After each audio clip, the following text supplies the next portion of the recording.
I don't know why it is that often the weather seems to match a man's moods, but this day in particular it had run a perfect parallel to mine. But at last the storm broke, and so did I. The only way to ease my mind was to turn to action. Scotland Yard was the perfect place to begin.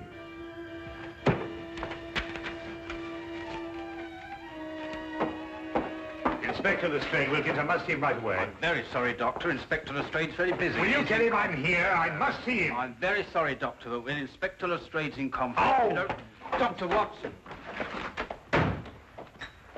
Ah, Dr. Watson, I'm very pleased to see you. Just having a cup of tea. Lestrade, something's happened to Holmes. He's disappeared. He's vanished. I haven't seen him for 2 days. Well, calm yourself, Dr. Watson. Calm yourself. Tell you he's disappeared. He may have been kidnapped, for all I know. Oh, kidnapped, eh? Or worse. Now, look here, Dr. Watson. Just because you haven't seen him for a couple of days doesn't necessarily mean to say that he's been No, kidnapped. right. Well, if you want any proof, you can have it. There's no time. Dr. Come with me. It is positively infuriating to know that something is wrong and to find a man whom you can't convince. I don't mind saying that there are times when I find myself hard put to keep my patience with Inspector Lestrade. What more evidence do you need? What man going under his own volition would leave his razor behind? Oh, he probably has another one. No, he hasn't. Come on, I'll show you something else. Look, his violin out of its case. Well, what's that got to do with it? But he'd never leave his violin like that if he thought he'd be gone long. Treats it like a baby. And these concert tickets, we meant to have gone last night. Look here, Lestrade, I've been a friend of Holmes's too long not to realize the brutal truth behind all this. Well, the evidence certainly does seem to point us... Now look, we've got to track him down as he tracked down somebody else. You mean use his own methods of deduction? Exactly. Now, the odds are that he's disappeared on some case. So the best thing we can do is to go through his correspondence and see who might have employed him. Oh, look at this. Bills, advertisements, bills. It'd have to be at the end of everything, wouldn't it? Now, what have we here? Chap wants Holmes to investigate his neighbor. He says a lot of people go into the house and nobody ever comes out. What do you make of that? Well, Now, look, you see that's a left-handed writer, and by the feel of the paper, I'd say he was in pretty good circumstances. Yes, well... Well, attention to details. That's the secret of Holmes' success. You see, we already know something about the writer before we meet him. Yes, there's only one thing, though. Sherlock Holmes' disappearance had nothing to do with him. Oh, why? This letter's dated 2 years ago. What? Yes, so it is. Well, where else would he keep his correspondence? Oh, anywhere on the chandelier, if it wasn't too much effort to get up there. Well, let's have a look around. Well, going through Holmes' things would take a month. No, we'd best get another approach. Well, have you any ideas? Wait.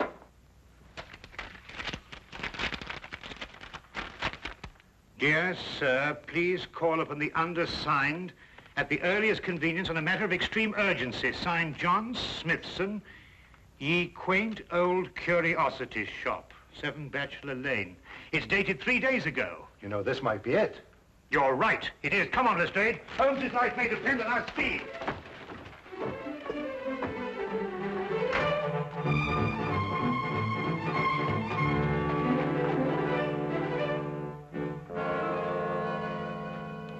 Sinister-looking place. Well, it looks just like any other old curiosity shop to me. You think so? Then why was this Smithson so keen to get Holmes here, eh? Yes, interesting. What do you mean all this stuff in the window?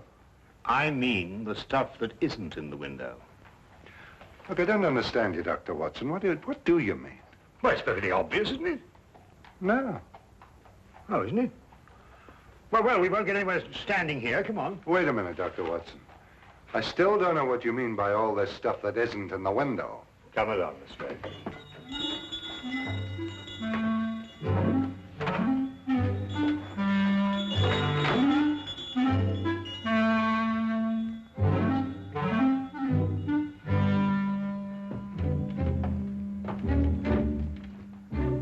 Good afternoon, gentlemen. Good afternoon. You, I presume, are the proprietor, John Smithson. Yes, that is correct, sir. That is correct. Well, I'm Dr. Watson, and this is Inspector Lestrade. We've come to inquire about Sherlock Holmes. Sherlock Holmes? Yes, a tall fellow, thin. Wears a deer-stalking cap. I'm afraid I've never met the gentleman, no. But you wrote him a letter saying you wished to see him on a matter of extreme urgency. You must be mistaken, sir. I'll take a look at this letter.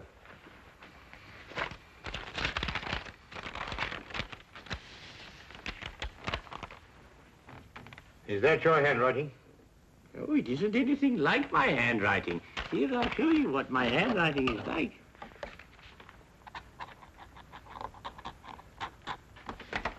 Do you notice any resemblance between the two? Well, no. Well, then who could have written it? I couldn't say. Perhaps a practical joke. At any rate, all is well here, and I'm fortunately in no need of help. Oh. Well, do you mind if we browse around a bit? No, browse indeed, gentlemen. I like to think of my shop as an oasis of tranquility in life's busy thoroughfare.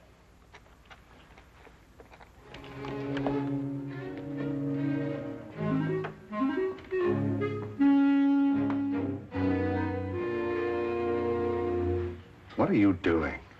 I'm looking for evidence that Holmes was here. Well, you heard what he said. Yes, I don't believe a word of that. There's something about him. I don't trust him. It's as if I'd seen him before somewhere. Well, that's not very scientific. No, perhaps not. But I'd like to have a look round anyway.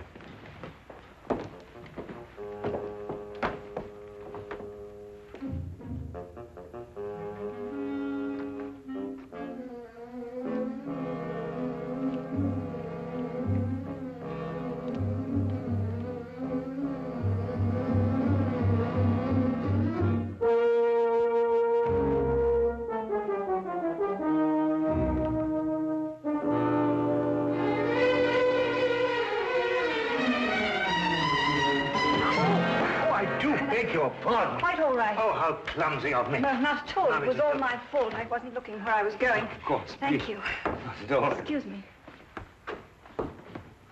Oh, charming. Charming. Yes, all right, to business.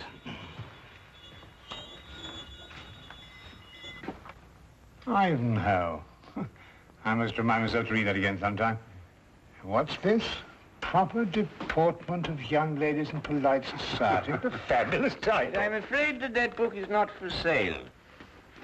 What do you mean, not for sale? I understand everything in this shop is for sale. Yes, everything except the books on that shelf, sir. And now the shop is closing. Nearly 2 o'clock in the afternoon. Yes, for repairs. I have the decorators coming in. I'm afraid I must ask you to leave, young man.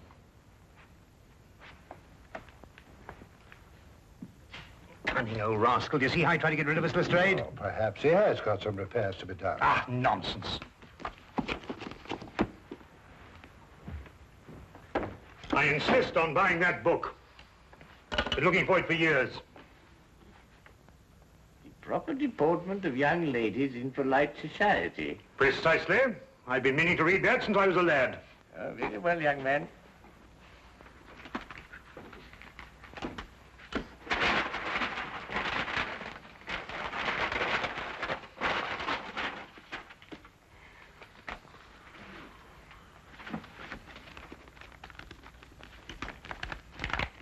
$1 please.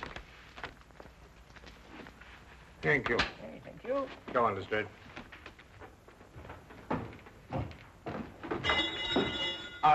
Excuse me, Governor. Not at all.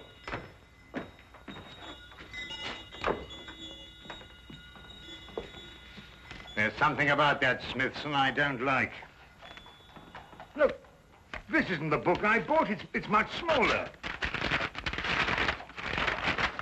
Safari through darkest Africa. Why, the chap's nothing but a crook. Oh, this is much more interesting than that other one. Look here. You and I are going straight on back in.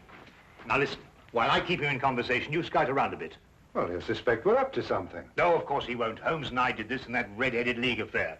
Worked perfectly. Come on.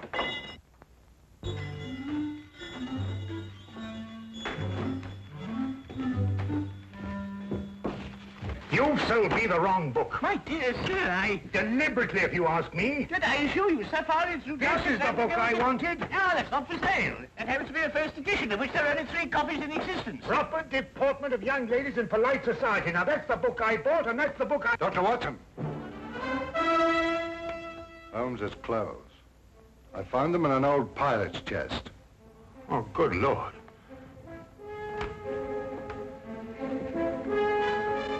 With blood stains. You thief! What have you done with him? You're under arrest, sir, and I warn you, anything you say will be taken down, and maybe you... Go, stop him! Don't let him get away! Oh, no, you don't. Watson! Lestrade, you idiots! Get out of the way! Oh, oh!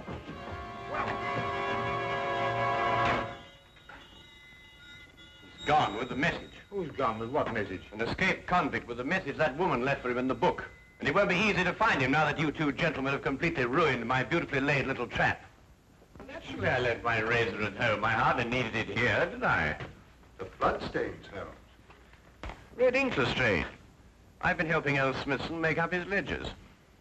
And this escaped convict, who is he? John Carson. I expect you've had a report on him. Carson? Why, he got a life sentence for killing a man with a cleaver. That's him. He was using this shop as a message center, planting and picking up messages here from that book that you were so intent on buying. Oh, yeah. Proper deportment for young ladies in polite society. Smithson recognized him when he first came in. It seems that Carson was once employed here, but the old gentleman was afraid to go to the police. Why? Because Carson threatened to kill him if he did, so he sent for me instead. Hence my little disguise. You were waiting to nab Carson when he came in here for a message. Exactly. Oh, and we ruined it all. Oh, that's all right, Watson. The best laid plans of mice and men, you know. However, if we can trace the girl, then I... That'll be as hard as tracing Carson himself. Oh, I don't think it'd be all that difficult. It seems the good doctor has something up his sleeve. Only the name and address where the girl works. Well, how the deuce do you know that?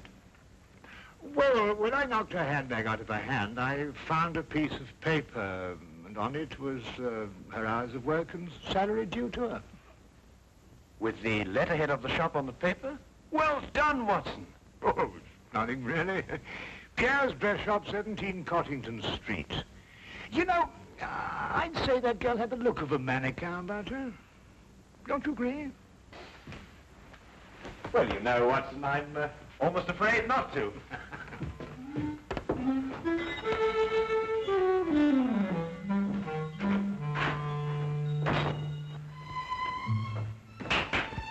And now, mesdames and messieurs, you will see the supreme creation of Pierre with me, myself. Your niece, monsieur, she will find this ensemble irresistible. You did say your niece, n'est-ce pas? Yeah. Returning for the holidays from school in Switzerland, sir. Yeah. Oh, it's exquisite, no? Such symmetry, such subtle lines.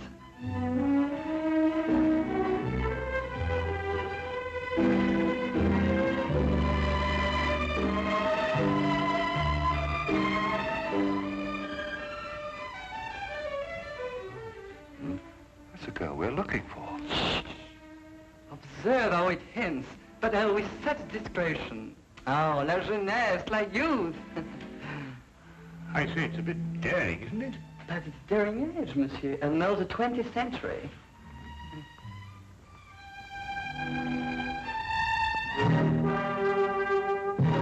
I wonder, sir, if I might have a word with the young lady in private. But... Officially, Monsieur, I'm Inspector Lestrade of Scotland Yard.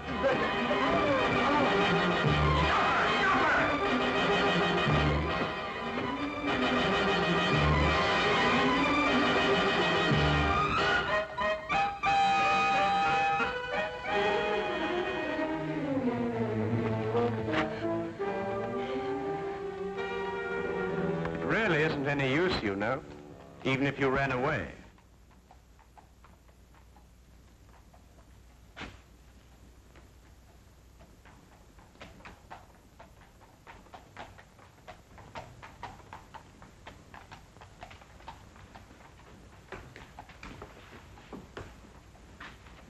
Well, I do not understand. Never before has one of my girl acted so.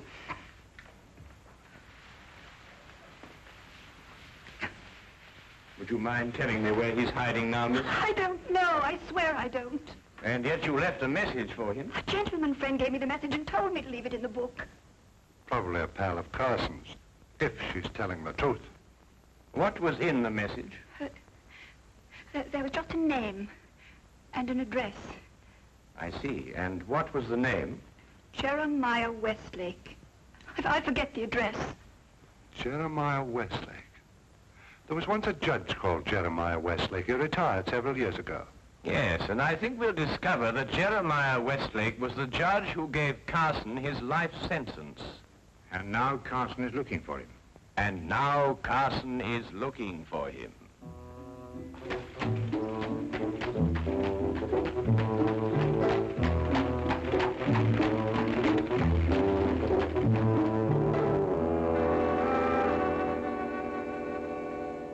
Mr. Holmes, Dr. Watson, and Inspector Lestrade.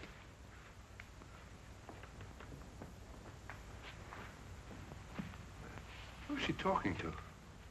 Well, what do you want? Court's now in session. State your case. Speak up, Mr. Holmes. Or has the cat got your tongue? Judge Westlake, I presume? Former Judge Westlake? Did Sherlock Holmes ever hear of him, Millamel? No. You're confusing him with the other Sherlock Holmes, the famous pastry chef. Oh, I never eat pastry. Disagrees with me. Of course, there's still another Sherlock Holmes, a third one, the famous detective. Oh, that one.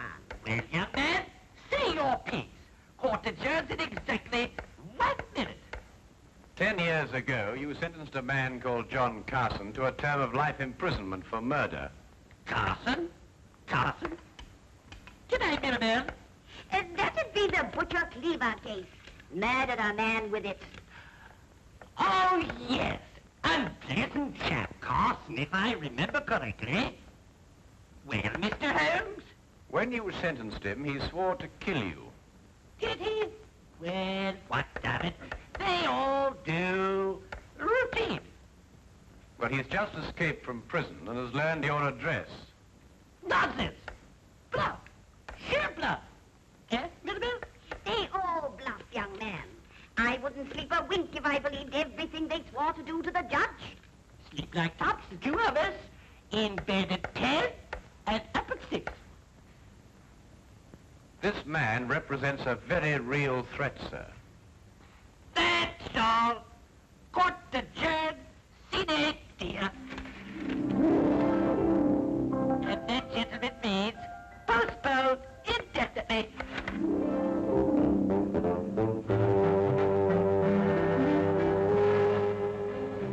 Do forgive us our little whimsy, gentlemen. Hobby, you know. They're our children, really. We have no others, you see. It's a delightful hobby, Mrs. Westlake. About this man Carson, sir.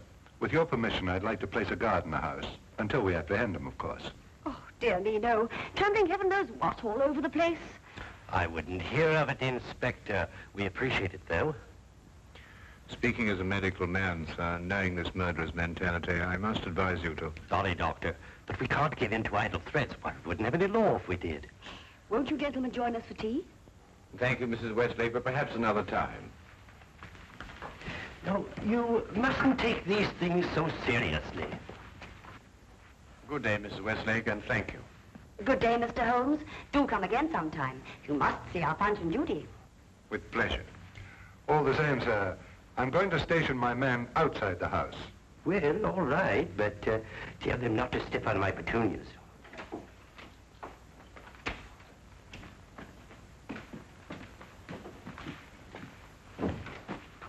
He says he's got a message for the judge, sir. I'm Westlake, my man. Here you are, Governor.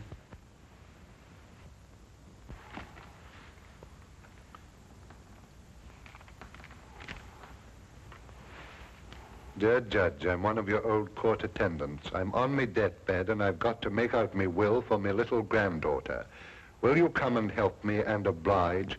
John Casket, 67 Clifton Road. Ever have a court attendant called John Casket, sir? Well, it's hard to say. I've had so many court attendants. Who gave you this note? Bloke on the street, sir. But he said to tell the judge he was in bed dying. What do you look like? How about bizarre, sir? Thin face, seedy looking, if you know what I mean. That's Carson, all right. What's he pay you? A couple of bob, sir. Oh, there you are, sir. Just the sort of thing to send you off on an errand of mercy to your death. Dear me, I never cease to marvel at the duplicity of human nature. Can I get the 2 bob, sir? Oh, yes, yes. Oh, thank you, kindly, come. Well, Holmes, we've got him. 67 Clifton Road. Yes, Wilkins. Yes, sir. Get the men together. We're going to Clifton Road. Not so fast, Lestrade. This might be a ruse. Of course it's a ruse. Of another kind. To get you to abandon the police cordon round the house. Oh, I see what you mean. Oh, well, if that's his idea, he's in for a surprise. I'm going to keep the cordon here. Good idea, Lestrade. Now, don't you worry, sir. Why, I'm not the least bit alarmed, sir. I'm going to have my tea.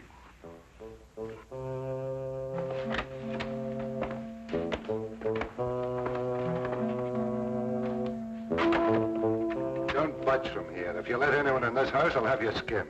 Yes, sir. Come on.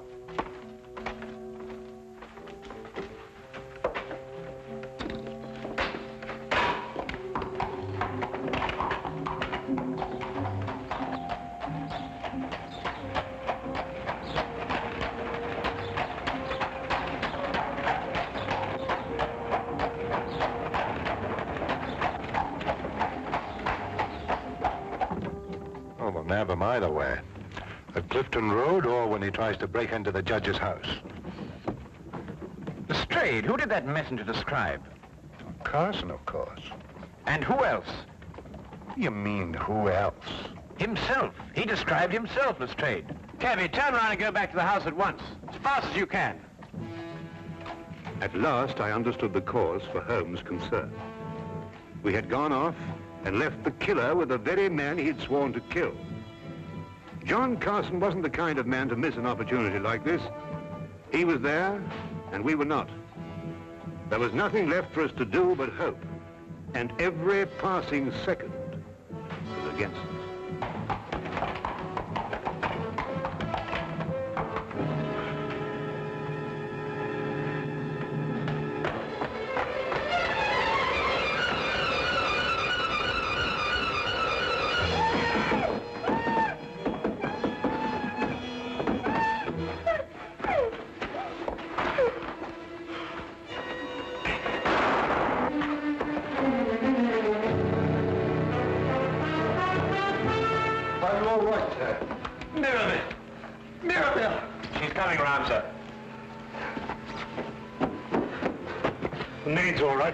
This is Westlake. No, not too serious. Only suffering from shock. It's all right, dear. It's all over now. Jeremiah. Jeremiah, are you all right? Yes, dear. Oh, that terrible man. Oh, dear. Our poor children. I don't think they're damaged, dear. Sometimes I forget they're not real.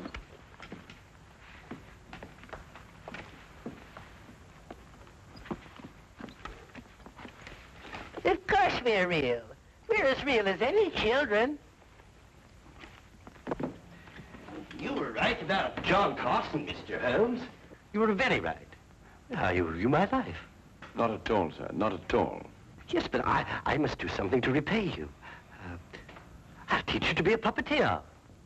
A puppeteer? Yes, you'll love it. Greatest relaxation in the world. Teaches you to forget men like John Carson. Now, here. You hold the thing like this. Mm-hmm. And with this string, you will move a hand. And with this, you move the feet. If you pitch your voice up a little,